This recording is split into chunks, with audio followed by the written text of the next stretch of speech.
As provinces and territories start to plan to return to work or school, part of the planning will involve a look at our hospitals.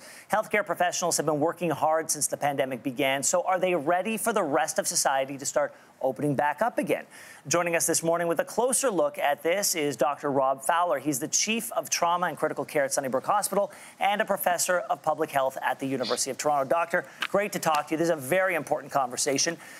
The provinces say reopening depends a lot on hospital capacity. In Ontario, the process won't begin until hospitals establish, quote, sufficient acute and critical care capacity. In Saskatchewan, the process won't advance unless, quote, health system capacity are in place to test, isolate, and treat every case. So, doctor, what needs to happen for us to achieve that capacity? Well, thanks very much for asking. This is something that we're grappling with every day over the last month.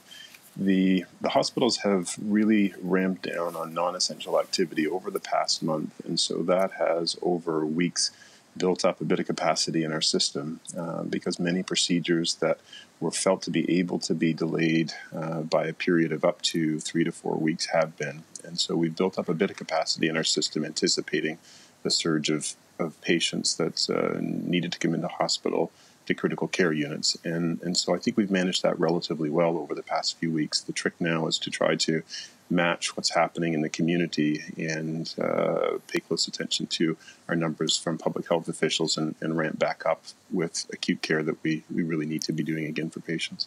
Ontario, BC, and PEI say one of the first steps will be for hospitals to resume elective surgeries. Should medical services be rolled out gradually, or should they move quickly to deal with the backlog? And it's a long backlog of patients. Yeah, I think you're going to see in most hospitals a gradual build back up for essential surgeries.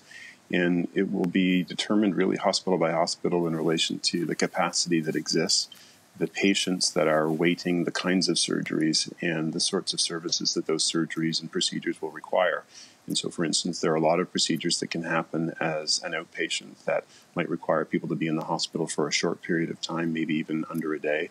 There are other surgeries and procedures that might require resources in the hospital for a prolonged period, and sometimes that involves admissions to critical care units.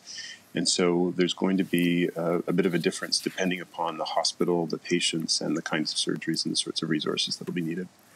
The big risk we're always hearing about reopening society too soon or too quickly is a second wave of COVID-19 cases. What would that second wave mean for Canadian hospitals that are already dealing with so much pressure? Yeah, I mean, we see that frequently with outbreaks. We certainly saw it in SARS, and we often see it with new influenza outbreaks, for instance.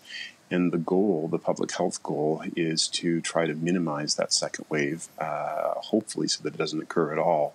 But if it does occur, so that we have a chance to anticipate it by watching the case counts and then be able to have a period where we might need to actually back off a little bit on work that we're doing in the hospital and ramp down again until that passes, and then ramp back up again as we're able. And so I think you might see this sort of back and forth for many months, looking at what the public health numbers are showing us in the community and anticipating how that's going to translate into acute care over the following weeks.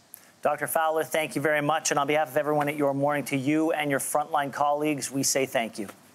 Oh, thanks very much. Thanks for watching. If you like this, be sure to subscribe here. And you can check out more Your Morning videos right here.